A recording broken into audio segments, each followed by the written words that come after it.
Magandang gabi po and beautiful evening, everyone. I am Shallow, the Saver Mama, and thank you for joining me tonight. Before we talk about grief and healing, I want to take you back 5 years ago. I was a mom in my early 30s with a newborn and a 1 year old. From the outside, everything looked perfect. But inside, I was stuck. I remember locking myself in my master bedroom, filled with rage, exhaustion, and confusion. I didn't even have words. I remember screaming into a pillow and realizing I'm not okay. And I don't know why. It was so bad that I started having a nosebleed and I was desperate. That moment became my awakening. The moment when God began leading me from shame to shalom. And my friend, here is the biggest lesson I learned. When you grieve with Jesus, shame walks out, shalom walks in. You see, shame doesn't just say, I did something wrong. It says something is wrong with me. That's why I do not belong. For me, shame showed up as perfectionism and people pleasing, constantly trying to be good enough for everyone. But here is what I learned, that the voice of shame is not God's voice, it's the wound speaking. Can you relate to this? Drop a heart if this hits home. Maybe you have been that peacekeeper, perfectionist, or performer, but deep inside you know that you are tired, exhausted. And remember, you are not alone. I had been there, and I truly believe we can get out of that and receive peace of God. While I was writing Shame to Shalom, I discovered that shalom means more than peace. It means wholeness. It means harmony. It means restoration. Shalom is not an absence of chaos or tribulation. It's the presence of connection, just like this picture. We are not alone. It's knowing who we are anchored to, even in the middle of life storms. Grieving is the bridge from shame to shalom. When we grieve, we release what was never ours to carry. When we grieve, we name what was lost. When we grieve, we make space for God to fill us with His love. I remember going at a healing retreat. I learned that there are 10 core emotional needs. And can I share them with you? Okay, let me share it. Okay. The 10 emotional needs are acceptance, affection, attention, affirmation, security, encouragement, comfort, appreciation, respect, and support. Most of us didn't learn to name this, and most of us did not receive these needs. So we grew up thinking something was wrong with us when really something happened to us and there's some needs did not happen for us. Grieving help us name the wound and invite God to fill that unmet need with his truth, grace, and love. Remember, when you grieve with Jesus, shame walks out and shalom walks in.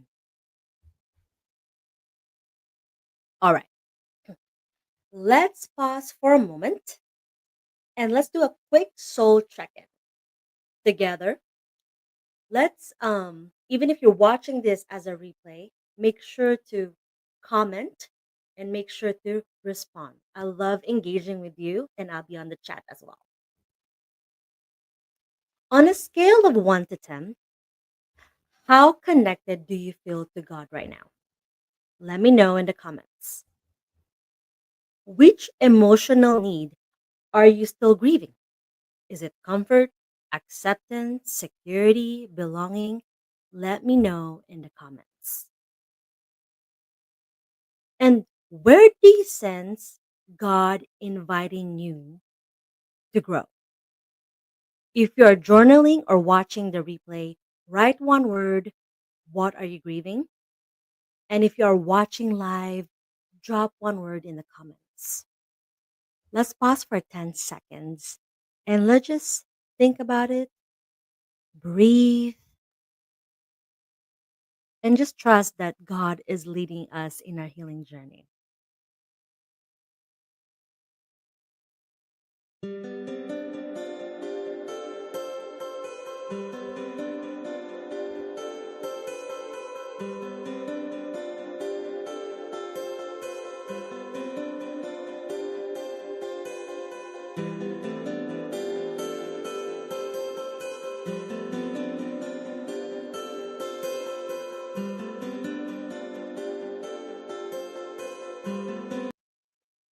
All right, I'm going to share mine. In the last retreat, one of the things I am grieving is comfort. I am grieving the comfort that I didn't get when I needed it, when I want to be protected, when I was mistreated by somebody who was a family that's supposed to be who I look up to as my grandfather. Um, he did some things to me that is not right. It's very unhealthy and toxic.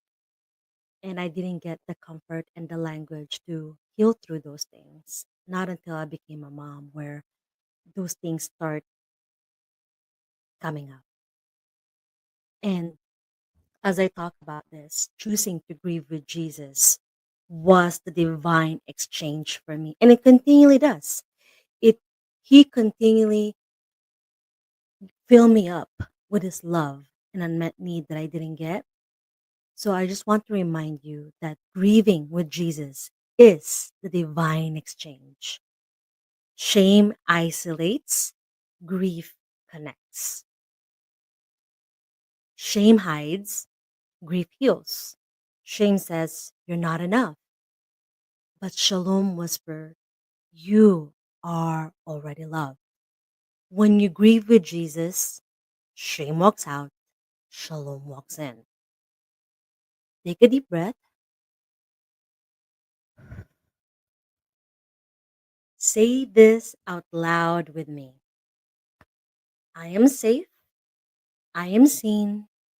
I am loved. I am healing.